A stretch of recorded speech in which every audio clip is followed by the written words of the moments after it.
Welcome. Do you crave dark fantasy, sword and sorcery? Look no further, for I bring ye a tale torn from the pages of Savage Realms Monthly. And if this tale merely whettens your appetite, then click the magic link in the description. The glowing runes will take you on a journey to their secret library. But be warned, once you start reading, you might not be able to stop. Tonight's story.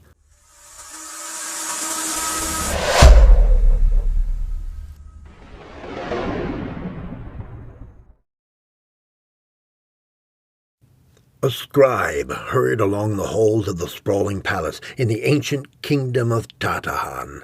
Silk slippers barely whispered upon polished marble floors. In trembling fingers he clutched a report by the commander of the Kesh military. Sputtering braziers pushed back the shadows as the scribe made his way up a vast staircase to his master's chambers. He brushed past the guard with barely more than nod, and rapped gently upon the door. He was just about to knock again when he heard muffled footsteps and then the bolt being drawn back. The Queen, naked save for a diaphanous silk gown, stared at him with a bored expression before stepping back and allowing the scribe to enter. He crossed the threshold with much bowing and scraping, apologizing for his late entrance. The Queen ignored him, crossing the opulent room and disappearing through another door to her private chambers. The scribe waited until she was gone and then held up the rolled parchment. "I have the report from your commanders in the field, my liege. The invaders have crossed the barren steppes, forded the Kagash River, and are laying waste to the outlying provinces of the Hagan." The Sultan was stretched up on a settee, a long pipe clutched between his teeth, and a heavy frown upon his time-worn brow. His hair, once a rich dark black, was now iron-grey and thinning in places.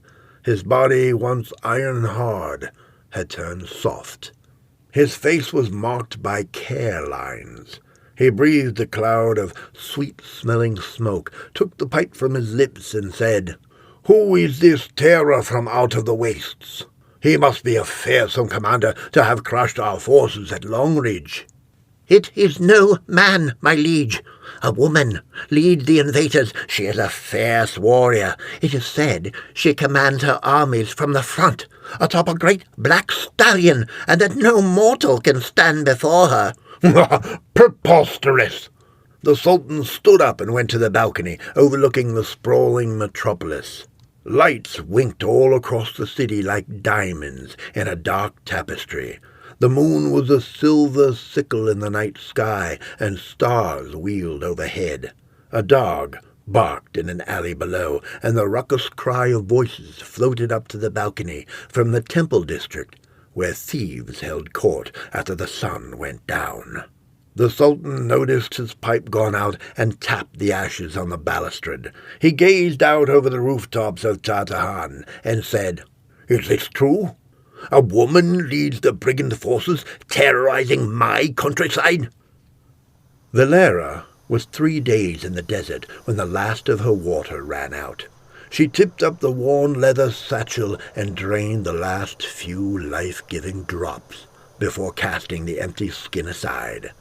A curtain of night-dark hair hung around her naked shoulders as she forced trembling legs to carry her across an endless ocean of blinding white dunes. Sand stretched as far as she could see in every direction, and the sun was the hateful eye of a vengeful god. Her alabaster skin was baked and blistered. Her lips were cracked, and her haunted eyes stared out from wounded sockets. She walked until her legs could no longer carry her. Then she crawled. Finally she pulled herself across the burning sands until the skin was scoured from her hands and knees. Her trembling arms finally gave out, and Valera collapsed. Things were not always thus.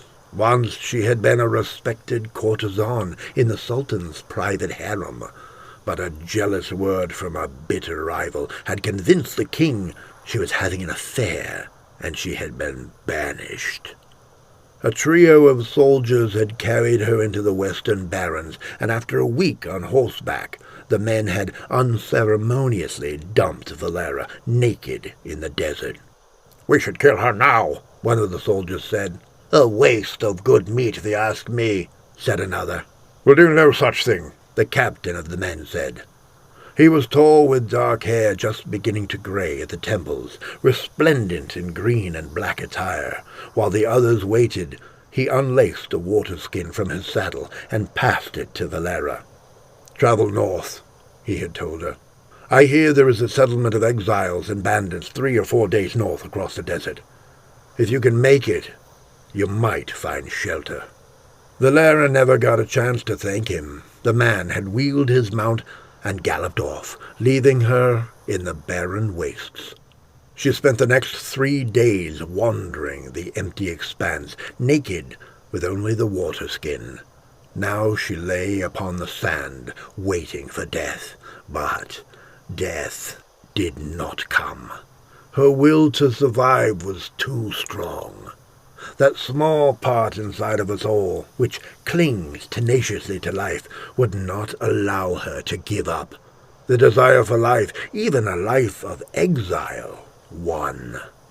Valera pulled herself hand over hand through the endless ocean of sand, until at long last she spied a faint shimmer upon the horizon. At first she thought this was another mirage, just a trick of the light. But this was no phantom. This was the dim outline of a muddy river surrounded by green banks and swaying palms. A line of dark red hills rose up beyond the distant waterway. Her mouth worked into an ugly snarl as she pulled herself along, forcing her failing body through scouring sands, inch by painful inch, until at long last she was stretched flat on her belly at the bank of the river, slurping greedily. She drank until her stomach swelled up, and then she slithered right down into the water and floated, face up, arms extended, and let the cool blue waters wash the dirt from her skin. The sun was still overhead, but it no longer seemed as threatening in this verdant green little valley. A cool breeze made tiny ripples upon the water. Valera closed her eyes and let the current carry her. Wide plateaus of towering rock thrust into the air, and shoulders of high hills ringed this particular bend in the river, which stretched off in both directions, a wide and winding waterway. Valera was still bobbing like a cork when she heard the faint rustle of leaves. She opened her eyes to see a slender young fawn munching from a leafy palm frond. Some of the strength had returned to her arms and legs. Valera slogged up the bank of the river and made her way over to the bush. The fawn sprinted away at her approach. She let the little creature go and quested among the leaves for grubs. She found fat, white, squirming larva which she popped into her mouth without thinking. Her face curled in disgust. The taste was bitter and gritty, with a sour aftertaste. It was the first food she'd eaten in 5 days, and Valera eagerly searched for more grubs among the palms. She ate all she could find, remembering bitterly the choice meats and succulent fish she had supped upon in the Sultan's court.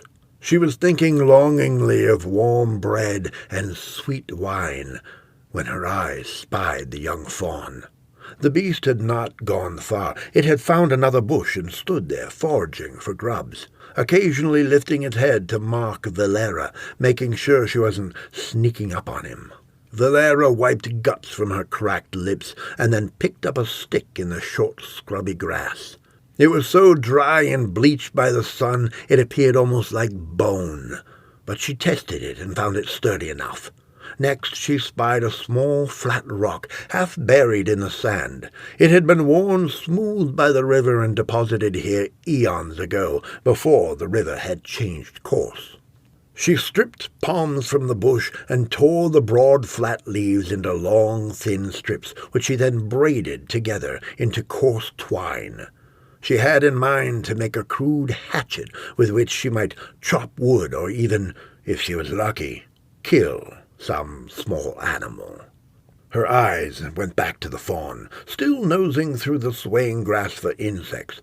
If only she could get close enough. She went back to work fashioning her tool, and when it was done she took an experimental swing. The flat stone slipped loose from her bindings and landed in the dirt. Valera scooped it back up and tried again, this time wrapping the makeshift twine even more times around the rock and then jerking the knots tight with her teeth. It took the better part of an hour, though she had no way of telling time. But at last she was able to use the tool to hack at the body of a palm and gather a few meager chips of bark. The fawn had moved further away, but still watched her with open curiosity. Valera sat naked upon the sands, a painful void in the pit of her belly, and the tool in her hand. At last an idea came to her, and she spent the rest of the day putting her plan into action. The sun was going down by the time she managed to lure the inquisitive fawn close. She had gone from bush to bush, rounding up fat white grubs and then placing them on palm leaves in the sand, creating a trail for the fawn to follow. Valera was crouched on the bank of the river, the stone hatchet in one hand, making cooing noise at the slender young fawn as it nosed another of the leaves and cautiously decided to eat. The sky overhead was a mottled purple bruise, and the sun winked on the water in startling bright flashes. The air was cooling noticeably, and the breeze was picking up, gusting through the palms, causing their heads to sway. Valera waited patiently, trying to ignore the gnawing hunger in her belly, while the fawn went from leaf to leaf. She had spaced them out so that each required him to come a little closer, until the last was right at her feet. It was an exercise in patience, but at long last the creature lost its fear and took the bait. Valera waited until his little head went down, and then she swung the simple tool. The animal saw the flash of movement and started to wheel away, but wasn't fast enough. The stone hatchet bit into its small skull with a meaty chunk. Blood, hot and crimson, sprayed her bare breasts. The fawn stumbled and staggered half a dozen steps before collapsing to the ground. Heart thundering wildly in her chest, Valera was on him in a flash, hacking with her tool until he finally stopped twitching and lay still upon the blood-stained grass of the riverbank. When it was done, she sat back on her haunches, breathing heavy, and wiped her mouth with the back of her hand, leaving a gory, bloody streak on one cheek. She looked first at the blood-streaked tool, then at the dead animal. She never would have been able to do it just a week ago, but hunger and desperation had driven her. She put one hand on the dead creature's flank and realized she'd have to figure out a way to cook it. She had never so much as boiled an egg. Her talents lay elsewhere, but she understood the basics. First she cut branches from a spindly tree and then gathered more grass for kindling. Next she fashioned a primitive length of rope which she used to create a bow which would start the fire, something she had seen her father do hundreds of times. Daddy had been a carpenter and a man of some skill in service to sultans. Perhaps if he had lived, Valera would have been married, raised kids, and tended her husband's affairs. Instead, Father had died when Valera was just 7, and she had been trained in the arts of seduction. She had learned to use her body and her smile, to tease and to tickle, to use her lips and fingers. She had eventually found herself in service to the Sultan himself. It was a good life of good wine and good food, a life of ease. Tears welled up in Valera's eyes as she worked the bow over the bits of wood. She stopped long enough to brush them away and told herself, "This is your life now." Her slim shoulders were burning with the effort of moving the bow back and forth across the wood when the first faint wisp of smoke curled up. The sight gave her fresh strength, and Valera worked harder until at last a small orange flame sputtered and danced amid the bark. Tossing her hair aside, Valera dropped down and blew on the flickering tongue. Soon she had a crackling fire. Now all she had to do was cook her dinner. Chopping and skinning the beast with the stone tool was harder than she had anticipated, and soon she was covered in blood and gore. But at last she skewered a hunk of meat on a stick, which she roasted over the open fire as the moon rose above the gentle waters of the river, illuminating the valley in a soft blue glow. She inspected her hands while the meat simmered. They were covered in gore and drying blood. Her fingers were marred with blisters and small cuts. Her palms were scraped raw. She couldn't remember the last time her hands were so filthy. She pressed her fingers together, and they stuck like glue. It was an effort to pry them apart. She couldn't remember ever being so exhausted in all her life. Her arms and legs trembled, and her stomach cried out for food. It took all her willpower to wait for the meat to cook. The last of the light had leached from the sky, leaving only the moon and the stars. A cold wind promised a cold night. Valera sat at her little camp, legs pulled up to her chest and her chin resting on her knees, while ghostly blue flames danced over the raw shank, slowly turning the meat a delicate brown. Her mouth watered at the smell, and her stomach gave a loud rumble. When she could stand the weight no longer, she reached for the spit, but stopped when she heard the tread of bare feet and the stealthy rustle of leather. Her heart crawled up into her throat, her stomach turned to a block of ice, and her knees turned to wet noodles. She searched the night-shrouded landscape, but the shadows had pressed in all around about her little camp.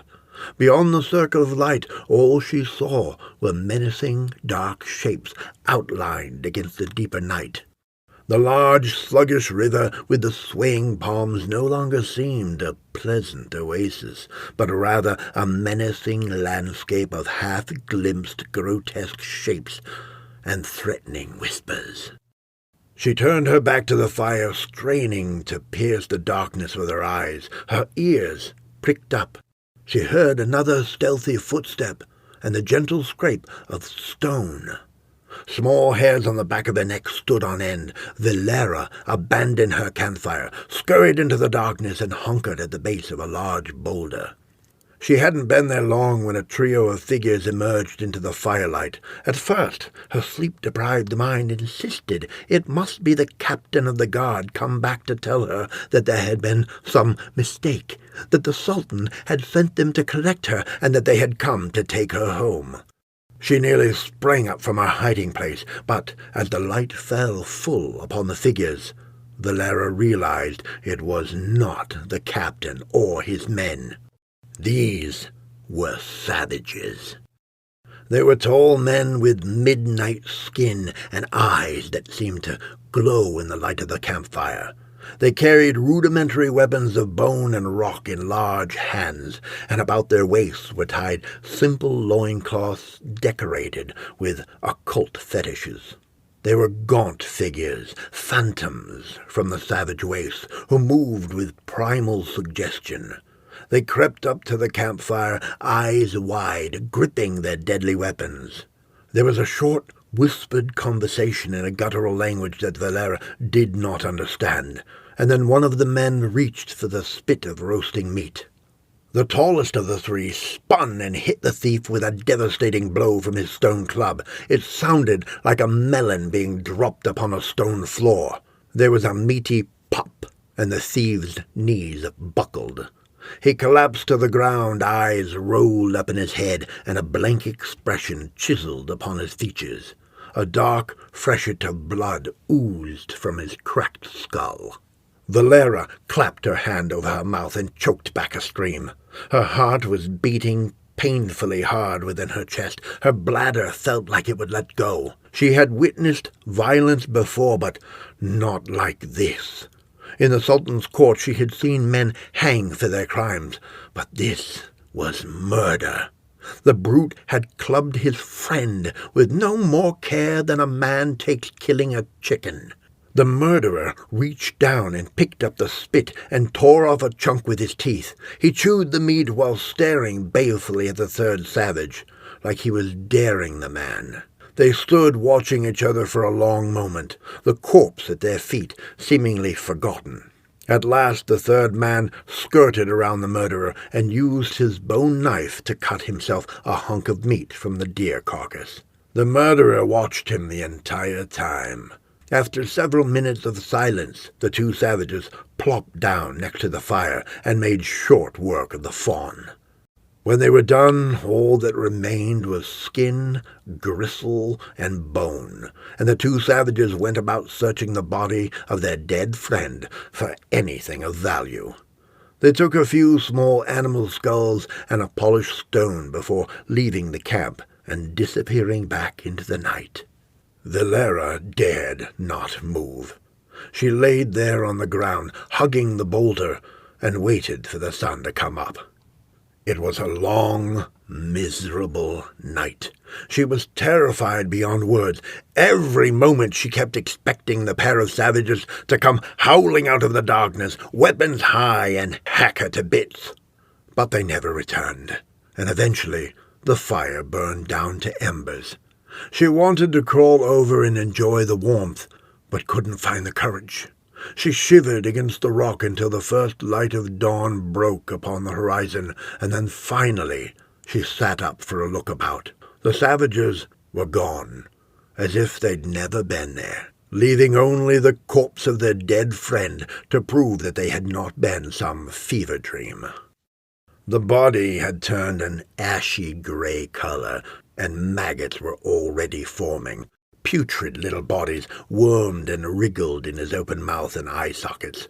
Insects had found their way into his cracked skull, feasting on the pulpy red mass, while vultures circled overhead. The deer was nothing but bone and skin. Valera wanted to scream. She had worked so hard for the meat, and now it was gone. Tears welled up and made clean streaks in the dirt on her cheeks. If only she could get her hands on the little tramp who had told such lies to the Sultan. Valera had never struck in anger, but at that moment she would have gladly throttled the lying little bitch. A quiet sob escaped her lips as she thought about the bold-faced liar sitting right now in the Sultan's court, probably enjoying breakfast, while Valera crouched at the edge of a dying fire next to the corpse of a murdered savage in a barren wilderness of rocks. There was nothing here, no life, no joy, nothing but death and starvation. She thought again about laying right down in the sand and dying, but something inside her still clung to life, urging her to fight on. Valera's hands curled into fists. Her face was a mask of revulsion, and she tried not to look at the dead man as she stoked the fire, adding a few loose sticks. Then she searched the body of the fawn for anything edible, but the savages had eaten every last scrap. Still, the skin might be useful. Her eyes went to the dead man, then the hatchet in her hands. Hunger was a set of razor teeth in the pit of her stomach, gnawing and tearing. She feared she would pass out. She needed food, and she needed it now. But the thought of eating human flesh... Then she thought of the lying whore who had put her here in this exiled wilderness, and Valera used the tool to saw a hunk from the dead man's thigh. She roasted the strip of flesh over the embers of the dying fire and had to take several deep breaths before she could bring herself to put it in her mouth. Tears of hate and humiliation and shame coursed down dirt-stained cheeks as she chewed. But she chewed. the whole time thinking about the woman responsible for her exile. She swallowed and almost vomited, but managed to keep the food. That's the way she forced herself to think about it. Down, and then cut another hunk of man flesh. As she ate, her strength returned, and with it her faculties. She sat beside the fire and tried to think about what to do next. She'd need more food before long. The trick with the leaves and the grubs had worked well. All she needed were more grubs and a deer, but she hadn't seen any wildlife since daybreak, and eventually she'd need to find or make some clothes. She briefly considered the dead man's loincloth, but frowned at that idea. It was filthy and covered in blood. Instead, she determined to make a wrap from the fawn's pelt. She was working on scraping and stretching the skin when she heard them. The two savages from last night had returned from their nocturnal mission, and they were on her before she even knew what was happening. A shadow blotted out the rising sun. Rough hands grasped tight about her shoulders, and she was hauled up like a sack of grain. Valera let out a screech and flailed with her arms and legs. Her hands, still clutching the simple stone tool, nicked her attacker across the cheek. He hissed and let go. Valera fell in the dirt with an unceremonious thud, landing next to the carcass of the dead fawn. She lashed out with her legs, hitting the savage in the knees, and then she was up and running. Her heart was a gazelle galloping along inside her chest, and her feet flew over the sands. She leapt a small boulder and crashed through a stand of palms, splashing through a low part in the river, but her pursuers stayed close behind. Valera could hear their feral breathing and the heavy stamp of bare feet in the long grass. She knew she could not keep this pace up for long. Already her thighs were hot, wet strings, and her lungs sucked air. Her throat was tight and her belly loose. She raced along the beach, naked body shining in the morning sunlight, until her legs gave out, and then she went down in a tangle. The large brute was directly behind her, and he threw himself down on top of her. In desperation, Valera turned at the very last moment, lashed out with the stone tool, and the savage came down on top of the shank. His ululating cry cut short, and his eyes opened wide. He let out a small gasp, and then his body relaxed. A line of blood dribbled from his open mouth, spattering on Valera's bare breasts. She cringed at the touch of hot blood on her naked skin. She was trapped beneath him. She tried to throw him off, but his weight was too much for her. Then his friend was standing over her, a bone club in his hand.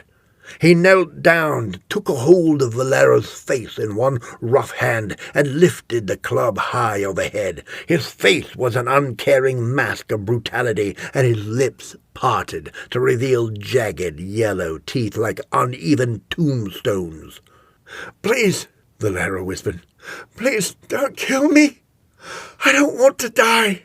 It was an effort to speak, with his hand pressing her head down into the dirt, and it was probably a wasted effort. He grunted something in a foreign tongue, and then Valera saw the muscles in his powerful shoulders flex. She saw the club start to come down. She knew this was the end. A black-shafted arrow spouted in his neck like a deadly flower.